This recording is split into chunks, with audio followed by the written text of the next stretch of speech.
Hello, chào anh em. Chào mừng anh em đến với Gà FC Mobile và tất nhiên rồi, mình là Gà đấy.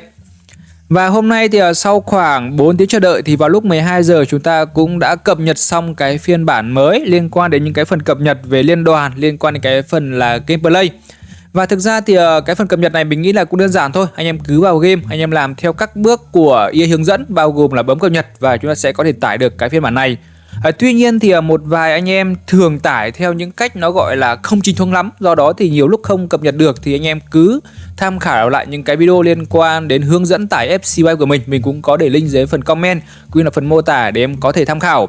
Và ngoài ra nữa, nếu như mà làm theo xong rồi mà vẫn không được thì mình nghĩ là anh em nên xóa game đi và anh em sẽ tải lại từ đầu để có thể là cập nhật được những cái phiên bản này anh em nhé. Và sau khi cập nhật xong thì vào game anh em sẽ nhận được rất nhiều phần quà. Đầu tiên là nhận được thêm là 1.500 cái điểm gem, cộng thêm là con hàng Kenvin trong cái chuỗi ngày đếm ngược đến cái phần là cập nhật liên đoàn này. Và ngoài ra thì hôm nay chúng ta cũng đã reset rank của cái phần là đối thủ hạng đấu, và em nhận được rất nhiều những cái phần quà, những thẻ cầu thủ và những cái điểm token phổ thông trong cái phần là reset rank này. Do đó thì anh em mà cố gắng để có thể nhận được tất cả các phần quà. Và ngoài ra nữa thì sáng nay mình cũng đã có một cái video về cung cấp cho anh em một cái mã code mới để em có thể đổi thưởng nhận quà. Do đó thì anh em cố gắng đổi thưởng sớm để có thể nhận được cái phần quà từ cái mã code này anh em nhé. Ok, và tiếp theo thì chúng ta sẽ cùng đi vào chi tiết những cái phần cập nhật, những cái phần sự kiện, những cái phần liên đoàn trong cái bản cập nhật này. Và trước khi bắt đầu video này thì anh em ủng hộ Gà bằng cách để cho Gà một like, một kênh nhé. Ok, chúng ta cùng bắt đầu thôi. Ok, và đầu tiên thì chúng ta sẽ cùng đến cái phần liên đoàn, cái phần mà phải nói là cập nhật là lớn nhất trong cái bản cập nhật này. Thì cái phần này thì hiện nay mình cũng đã tạo một cái liên đoàn mới để em có thể tham gia vào, nhưng mà mình nói thật với anh em nhé, anh em để ý là khi tham gia vào cái liên đoàn của mình ấy, thì mình cái OVR cực kỳ thấp mà ít tiền, nên là anh em sẽ phải làm sao có thể cân team, làm sao có thể là kéo mình lên, còn nếu không thì anh em đừng tham gia vào. Nói thật là mình cũng hơi lười đá, nên là anh em nên cân nhắc trước khi mà tham gia vào. Và trong cái phần này thì tên cái liên đoàn của mình sẽ có tên là Ăn Hành FC. Và hiện nay thì sau các bản cập nhật này thì chúng ta cũng đã nâng tổng số thành viên lên là 100 thành viên. Do đó thì anh em cứ thoải mái mà vào, nhưng mà vào thì anh em có gì thì giúp đỡ mình. Và chúng ta sẽ cùng điểm qua những cái phần cập nhật trong cái phần liên đoàn này anh nhé. Đầu tiên thì cái giao diện chính này thì thôi bỏ qua, chúng ta sẽ không cần phải nói nhiều về cái phần giao diện chính này. Chúng ta sẽ chuyển sang cái phần đổi mới, chính là cái phần nhiệm vụ. Ở trong cái phần này thì tất cả anh em trong liên đoàn, cùng một liên đoàn sẽ phải phối kết hợp với nhau để có thể hoàn thành được những cái phần nhiệm vụ này, để cùng nhau nhận được những cái điểm phần thưởng gọi là cái điểm token liên đoàn. Cái điểm này phải nói là một cái điểm cực kỳ quan trọng để chúng ta có thể đổi được các phần thưởng trong cái phần store. Và cái phần này thì mình cũng đã thử mua bán 4 cầu thủ, thì hiện nay cũng đã nâng lên trong cái phần là chuyên gia thị trường chuyển nhượng. Cái phần này thì anh em chỉ cần bán đi, anh em hủy, anh em lại bán đi, anh em hủy là chúng ta đã được đếm. Chúng ta không nhất thiết là phải mua bán thành công, nên là khi mà anh em vào cái liên đoàn của mình thì anh em cố gắng thực hiện mua bán, thực ra mua bán linh tinh thôi, không cần nhất thiết phải là bán được. Và ngoài ra thì chúng ta sẽ có những cái phần nhiệm vụ như là mua các gói trong phần cửa hàng này, chúng ta có quán quân giao hữu 1 để có thêm những cái phần nhiệm vụ khác. Cái phần này thì thực ra là có tiếng Việt hết rồi, nên là em có thể đọc hiểu được những cái phần nhiệm vụ này để chúng ta sẽ cùng nhau hoàn thành những cái phần nhiệm vụ. Cái phần này thì anh em đừng ỷ lại nhau, ví dụ như là anh em bảo là thôi cho anh em khác làm, mình nhận thưởng cùng nhau là được, nhưng mà không, cái phần này nó sẽ liên quan đến cái phần khác, chính là cái phần thưởng. Trong cái chat phần thưởng này thì nó sẽ có tổng cộng rất là nhiều phần thưởng trong cái chat phần thưởng này. Và chúng ta sẽ dựa vào những cái độ đóng góp của anh em để khi mà chúng ta reset cái mùa 1, tức là sau 28 ngày nữa, chúng ta sẽ phân phối lại những cái điểm ở trong cái phần phân phối này để nhận được thêm những cái điểm và token là liên đoàn. Do đó thì anh em nào đóng góp vào càng nhiều thì chúng ta sẽ phân phối được càng nhiều điểm, còn nếu như mà anh em nào càng ít đóng góp thì sẽ càng được ít điểm. Do đó thì chúng ta không nên ỷ lại, anh em cứ cùng nhau chúng ta sẽ hoàn thành những cái phần nhiệm vụ này. Thì cái phần nhiệm vụ này thì anh em sẽ phải chơi những cái phần giải đấu nhé. Cái phần giải đấu này thì liên quan đến cái phần tournament thì em cũng đều biết rồi đúng không? Trước đây chúng ta có những cái phần giải đấu thì chúng ta sẽ phải chơi những cái phần giải đấu, và chơi xong thì chúng ta sẽ nhận được thêm những cái điểm gọi là cái điểm mùa giải, và chúng ta sẽ hoàn thành lần lượt các cấp độ. Ví dụ như là cấp độ tiếp theo là cấp độ thứ hai này sẽ là cần là 20.000 cái điểm mùa giải, và ngoài ra thì tiếp theo cấp độ 3 sẽ cần thêm những cái điểm mùa giải nữa, và lần lượt chúng ta sẽ nhận đến cuối. Tất cả những cái phần thưởng này thì anh em trong liên đoàn sẽ nhận được cùng nhau. Tuy nhiên thì ví dụ như là đến cuối mùa giải nhá, chúng ta đạt được mốc 21 đi, mốc 21 cùng nhau thì chúng ta sẽ có những cái điểm phân phối. Với mốc 21 thì chúng ta sẽ có tổng cộng là bao nhiêu điểm đây? Chúng ta sẽ có tổng cộng là 756.000 điểm, và 756.000 điểm này sẽ chia trung bình cho tất cả những anh em ở trong cái liên đoàn và dựa vào cái độ đóng góp của anh em. Nên là nếu như em đóng góp càng nhiều sẽ nhận được càng nhiều những cái điểm về cái điểm là token liên đoàn này. Và cái điểm token liên đoàn này tại sao lại quan trọng như vậy và sẽ dùng để làm gì thì chúng ta sẽ có trong cái phần cửa hàng nhé. Anh em sẽ vào trong cái phần cửa hàng này, chúng ta sẽ có thêm cái phần là cái phần trao đổi. Tại phần trao đổi này anh em sẽ dùng những cái điểm là token liên đoàn để mở các pack, ví dụ như là với 60.000 điểm sẽ nhận được con hàng Eto này, tiếp theo là 30.000 điểm sẽ nhận được con hàng Kaka, và ngoài ra có thêm rất nhiều những gói cầu thủ ở trong cái phần này, nên là cái phần này mình nghĩ là một cái phần cập nhật cũng khá là hay. Và ngoài ra thì có thêm một phần nữa, đó chính là cái phần bảng xếp hạng. Trong đây thì hiện nay thì mình chưa đá gì cả nên là tất nhiên là không có cái gì để mà soi xếp hạng. Nhưng mà leak ra từ cái buổi livestream của EA ấy, thì dựa vào cái bảng xếp hạng này thì chúng ta sẽ đến cuối nhá, chúng ta sẽ nhận được những cái điểm gem và phân phối chung cho tất cả anh em trong liên đoàn. Do đó thì nếu như chúng ta cùng nhau thi đấu, cùng nhận được những cái rank cao thì chúng ta sẽ nhận được những cái điểm gem rất là nhiều trong cái phần là bảng xếp hạng này. Nên là ok, anh em nào mà có nhu cầu tham gia vào cái liên đoàn của gà thì hy vọng rằng anh em sẽ chăm chỉ một chút và anh em sẽ hỗ trợ để có thể kéo gà lên được anh em nhé. Ok, và tiếp theo thì chúng ta sẽ cùng đến cái phần thứ hai cũng cực kỳ mới ở trong cái bảng kênh này, chính là cái phần sự kiện Thunderstruck. Cái phần sự kiện này thì EA cũng không biết dịch ra là cái gì. Thực ra thì có thể hiểu nôm na đấy chính là cái phần sự kiện sấm sét, nhưng mà EA cũng không dịch được nên là chúng ta sẽ gọi chung là cái phần sự kiện Thunderstruck.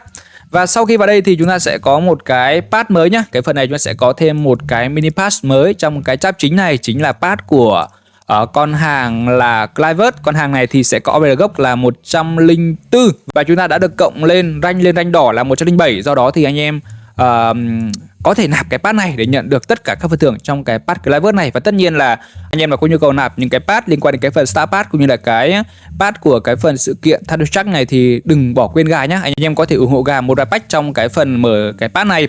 Và tiếp theo thì chúng ta sẽ cùng đến với cách chơi của cái phần sự kiện này. Cái phần này thì hôm nay mình cũng đã hướng dẫn rồi, tuy nhiên thì ok, mình sẽ nói lại một lần nữa để anh em có thể nắm sơ qua. Tại vì hôm nay thì cắt từ cái buổi livestream nó cũng hơi kiểu ngắt quãng, nó cũng chưa được rõ ràng lắm.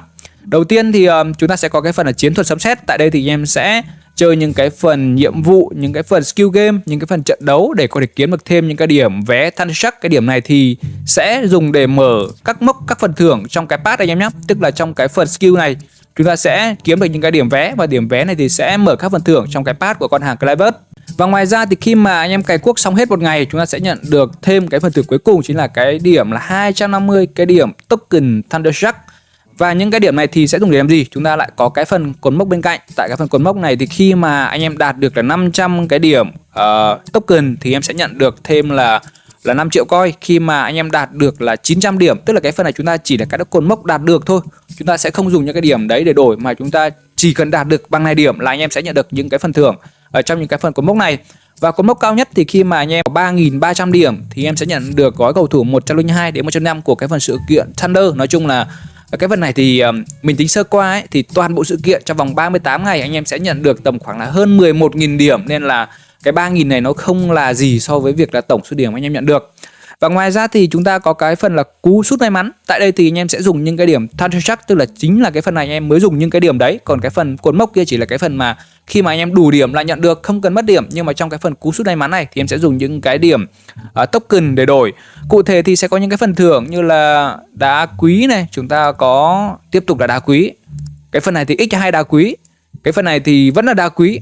Tức là một ngày thì chúng ta sẽ có những cái phần này. Tuy nhiên thì sẽ có một gói x2 để em có thể đổi. Tuy nhiên thì cái gói x2 này cũng chỉ mua được một lần thôi, nên là ok, anh em có thể tham khảo dùng những cái điểm Thunder để đổi những cái điểm đá quý này. Và ngoài ra thì trong cái phần sự kiện này chúng ta có thêm cái chap thứ hai là cái phần sấm sét đụng độ trực tiếp. Nghe có vẻ nó rất là hoành tráng. Tuy nhiên thì trong cái phần này nó sẽ là cái phần mà anh em dùng những cái điểm mảnh ghép để đổi được các thẻ cầu thủ. Và cái điểm mảnh ghép thì anh em sẽ đổi ở góc bên này nhá. Chúng ta sẽ có cái phần là trao đổi mảnh. Anh em sẽ dùng những thẻ cầu thủ để đổi những cái điểm mảnh ghép. Cái phần này thì mình nghĩ là anh em đều biết hết rồi. Nếu như chưa biết thì chắc là cũng mới chơi game anh em ạ. Ok, và từ những cái điểm mảnh ghép này thì em có thể lựa chọn những thẻ cầu thủ ở trong cái phần là đụng độ trực tiếp này. Chúng ta sẽ có các cầu thủ 105, 104, 103. Cái phần này thì anh em cứ mở qua 3 chap nhé. Nói chung là anh em cứ mở vào thì sẽ thấy được cầu thủ.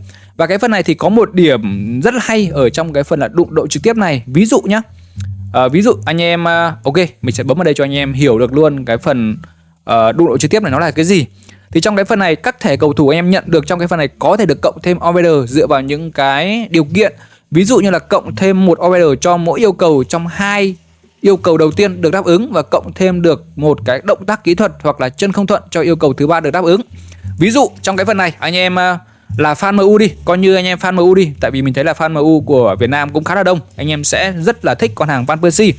Thì con hàng này hiện nay khi mà anh em dùng tầm khoảng là 450 cái điểm mảnh ghép để đổi được con hàng Van Persie thì em sẽ nhận về luôn là 105. Cái phần này thì không phải bàn cãi, nhận luôn 105. Tuy nhiên thì trong quá trình mà chơi xuyên suốt cái phần sự kiện này nhá, nếu như mà trong 5 trận đấu tiếp theo của Ngoại hạng Anh Manchester United mà thắng 3 trận thì con hàng Van Persie sẽ được cộng thêm một over lên là 106. Cái điều kiện thứ hai, nếu như mà trong 5 trận đấu tiếp theo nữa mà Manchester United ghi được là 7 bàn thắng trở lên thì sẽ được cộng thêm một nữa là lên là 107. Và ngoài ra các điều kiện thứ ba, nếu như mà Manchester United ghi 3 bàn thắng nhờ đánh đầu trong 5 trận đấu tiếp theo, tức là có 3 bàn thắng ghi bằng đầu trong 5 trận đấu tiếp theo thì sẽ được cộng thêm cái phần là skill move, hoặc là được cộng thêm trong cái phần là chân không thuận. Do đó thì những cái phần này thì sẽ là những cái phần điều kiện để cộng thêm thôi, chứ còn nếu như anh em nhận thì chắc chắn là nhận được thêm đồng 105 rồi. Do đó thì max over nhận được sẽ là 107 ở trong vòng 38 ngày, mình thấy là cũng khá là khủng khiếp. Tương tự thì trong cái phần con hàng Lampard thì em cũng đếm những cái phần nhiệm vụ này thôi, mình thấy là nó cũng không quá là khó hiểu. Do đó thì anh em có thể tham khảo cái phần nhiệm vụ đầu tiên này, thứ hai cái phần này thì sẽ được cộng thêm over. Còn nếu như mà cái phần nhiệm vụ thứ ba nếu như hoàn thành được thì sẽ nhận thêm là cái phần skill move hoặc là cái phần weak foot. Do đó thì ok, nhờ chắc là hết thôi. Trong cái phần này thì mình nghĩ là cũng không có quá nhiều điểm quá khó khăn, nhưng mà anh em nào có nhu cầu nạp cái mini pass này thì nhớ inbox rồi nhá. Ok, và tiếp theo thì chúng ta còn thêm 2 phần mới nữa, do đó thì anh em cố gắng theo dõi đến cuối video để có thể nắm được hết tất cả các thông tin nhé. Đầu tiên thì sẽ có cái phần Beckham, nhưng mà thôi mình sẽ nói qua cái phần là kỳ quan mùa đông trước, do chị Gà bảo là nói kỳ quan mùa đông trước nên là mình sẽ nói cái phần sự kiện đấy trước. Ok, thì trong cái phần này thì hôm nay chúng ta cũng đã mở thêm cái tuần thứ 4 để anh em có thể tiếp tục cày cuốc và nhận được thêm những cái điểm gọi là điểm token kỳ quan mùa đông.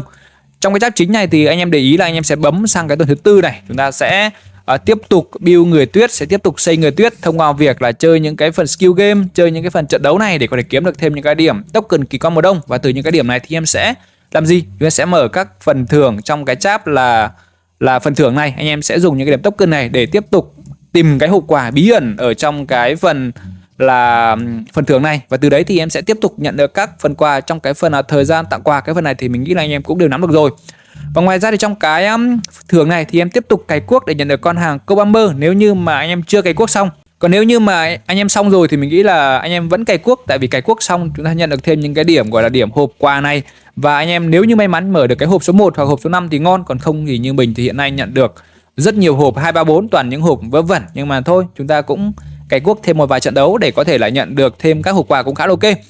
Và đặc biệt là trong cái phần phòng trưng bày này chúng ta cũng đã có thêm danh sách các cầu thủ của tuần thứ 4. Và đặc biệt là với việc này thì chúng ta cũng đã mở full hết các cầu thủ trong cái phần phòng trưng bày để em có thể lựa chọn, để em có thể đưa ra những cái phần đổi mảnh ghép một cách hợp lý nhất. Tại vì là trước đây chúng ta cũng có những con hàng ngon, nhưng mà sau khi mở xong đến tuần thứ 4 thì còn có nhiều con hàng mà ngon không kém. Ví dụ như là con hàng Torres, 500 điểm mình nghĩ là đổi quá đơn giản luôn. Van der Sar thì 750 điểm thì cũng hơi khó một chút, nhưng mà vẫn nhiều anh em vẫn có thể là đổi được. Ngoài ra Cantona là một con hàng mà cực kỳ khủng, nhưng mà con hàng này thì tốc độ hơi chậm. Do đó thì trong cái pass này mình thấy là Van der Sar này, Torres này, chúng ta có Ramirez này, có những con hàng khác cũng khá là ngon. Kulusevski cũng là một con hàng ổn. Do đó thì mình nghĩ là anh em sẽ có những cái phần thắc mắc xem là nên lựa chọn con hàng nào, đổi cầu thủ nào trong cái phần pháo trưng bày này, nên là mình sẽ có một cái video ở sau nữa để đưa ra cho anh em cái gợi ý là với bằng này điểm anh em nên đổi cầu thủ nào. Do đó thì anh em nhớ đăng ký kênh của Gà để có thể nhận được tất cả những cái video mới nhất nhé.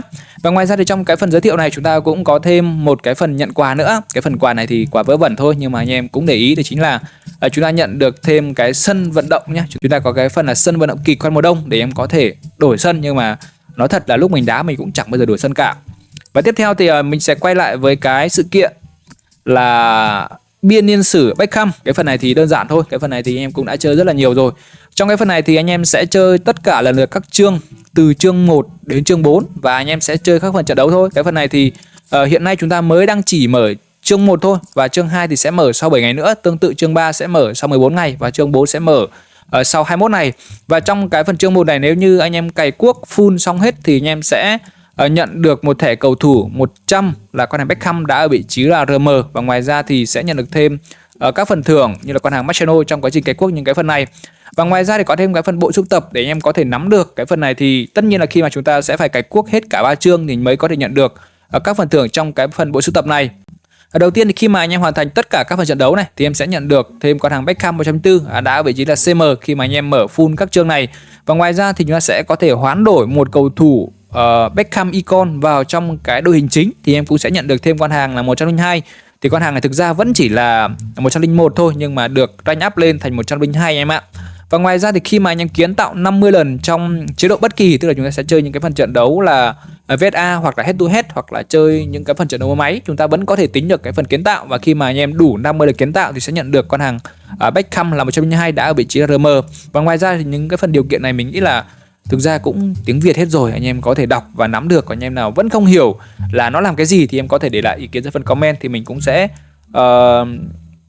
giải đáp cho anh em để em có thể nắm được. Hoặc là nếu như mình không có thời gian giải đáp thì những anh em khác cũng có thể vào đọc comment và phản hồi để chúng ta sẽ cùng thảo luận về cái phần chương là biên niên sử này em nhé. Và ngoài ra thì hôm nay trong cái phần trung tâm bóng đá này chúng ta cũng đã có thêm danh sách các cầu thủ Team Interwick. Nhiều anh em chia sẻ là cái phần sự kiện Thundershark nhìn cái cạc ác nó cũng khá là giống với cái phần sự kiện Team Interwick thì cũng hơi giống thật. Nhưng mà thôi, trong cái phần sự kiện trung tâm bóng đá này chúng ta đã có thêm những con hàng Team Interwick mới như là con hàng Martinez, chúng ta có Gyökeres này, chúng ta có Koke này, chúng ta có Pellegrini hoặc là những thể cầu thủ khác. Cái phần này thì anh em có thể đổi nếu như mà anh em mong muốn. Còn cái phần POTM này thì hiện nay vẫn chưa đổi. Ok, và tiếp theo thì tại cuối video chúng ta sẽ cùng đến với một vài phút quảng cáo em nhé. Cái phần này thì có rất nhiều anh em hỏi mình là nạp FC Point xong thì mở cái gì. Ok, đầu tiên thì có hai cái điểm mình nghĩ là anh em có thể nạp, chính là cái phần pass của cái phần là sự kiện Thundershark cũng như cái pass của con hàng kỳ quan mùa đông. Trong cái phần sự kiện kỳ quan mùa đông thì em cũng đã cày cuốc xong hết rồi, thì em có thể nạp để nhận được full tất cả các phần thưởng, đặc biệt là nhận được khoảng là 1.500 cái điểm FC Point. Từ điểm đấy thì em có thể mở các pack trong cái phần store. Và ngoài ra thì anh em cũng có thể nạp những cái điểm FC Point trong cái phần là điểm FC và đá quý này, và từ những cái điểm này thì em sẽ mở những cái pack trong cái phần sự kiện là Thundershark cũng như cái phần sự kiện về kỳ quan mùa đông. Đầu tiên thì trong cái phần sự kiện Thunder này thì mình thấy có cái phần hộp Thunder này cũng khá là ngon. Cái phần này nó là như nào? Cái phần này thì trong đây chúng ta sẽ có tổng cộng là 8 phần quà, và mỗi lần mở chúng ta sẽ có một phần quà khác nhau, và phần quà nào đã mở rồi thì sẽ không mở được nữa. Do đó thì khi mà anh em mở full 8 lần nhá, tức là mất khoảng 8.000 cái điểm FC Point thì sẽ nhận được full tất cả các phần quà. Nhưng mà như mình chia sẻ ở các video trước đây ấy, nếu như mà anh em ít cái điểm FC Point mà vẫn muốn thử nhân phẩm, anh em có thể bấm mở từng phát một. Và biết đâu mở xong chúng ta nhận được gói cầu thủ 103 đến 105 luôn thì nghỉ, chúng ta không cần mở full. Nhưng mà còn nếu như mà anh em ăn chơi thì em có thể mở full một phát 8 lần luôn, nhận được luôn, đỡ phải thử nhân phẩm. Và ngoài ra thì có thêm những cái gói khác như liên quan đến gói là hộp giới hạn Thundershark Pro. Cái gói này thì mình thấy là cũng ổn, nhưng mà hai thẻ cầu thủ này không bán được nên là nó cũng hơi phí, nên là mình vẫn ưu tiên anh em mở cái gói là hộp Thunder, cái gói đầu tiên này, gói 1.000 điểm FC Point này. Và ngoài ra thì trong cái phần sự kiện là kỳ quan mùa đông chúng ta có những cái gói như là gói giới hạn Mega D này, chúng ta gói Pro D này. Tuy nhiên thì như mình chia sẻ rồi, trong cái phần sự kiện kỳ quan mùa đông này anh em nên chờ đến chủ nhật khi mà chúng ta sẽ có cái gói đặc biệt quay trở lại nhé. Gói đặc biệt là anh em sẽ dùng là tổng cộng là 5.000 cái điểm FC Point, mở 10 lần thì chúng ta sẽ nhận được free một gói cầu thủ từ 103 đến 105 hoàn toàn miễn phí và có thể bán được. Nên là ok, với số điểm FC Point anh em có thì mình nghĩ là anh em có thể mở thử cái gói của cái phần sự kiện Thunder này, hoặc là mở một vài gói cầu thủ rẻ rẻ thôi như là 200 điểm FC Point này, hoặc là 500 điểm này để có thể kiếm được thêm những cầu thủ kỳ quan mùa đông, và chúng ta sẽ đi đổi các mảnh ghép để nhận được các cầu thủ như là con hàng Van der Sar hoặc là con hàng Torres ở trong cái phần sự kiện kỳ quan mùa đông. Và ngoài ra thì anh em có thể tích trữ lại một vài cái điểm FC Point, cụ thể là tầm khoảng 5.000 điểm FC Point đến ngày chủ nhật để chúng ta có thêm những cái gói mới anh em nhé. Và tiếp theo thì như nào nhỉ?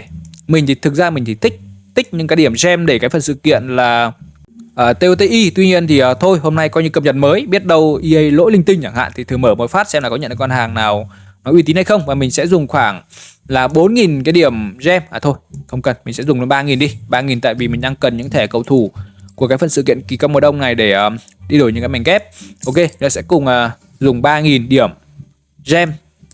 Đúng công nhận gà nghèo thật, không có tiền để mở, toàn mở gem vớ vẩn. Nên là anh em nào vào league thì nhớ đừng để ý nhá. Ui, cờ Pháp tuyệt vời. Ui, RM. Nhưng mà câu lạc bộ Monaco à? Cái gì? Con hàng gì đây? Aglioche à? Thôi, 101, đổi được tầm khoảng 10 cái điểm mảnh ghép cũng gọi là khá ok. Ok, và trên đây thì cũng là một vài thông tin chi tiết về những cái bản cập nhật liên quan đến bản cập nhật liên đoàn vừa rồi, và mình nghĩ là cũng video cũng khá là dài rồi, nên là nếu như anh em muốn làm rõ thêm những cái thông tin nào thì mình sẽ có một cái video sau để cung cấp cho anh em. Và do đó thì anh em cũng đừng quên để cho Gà một like, một cái nhắc cảm nhé. See you soon. Yeah.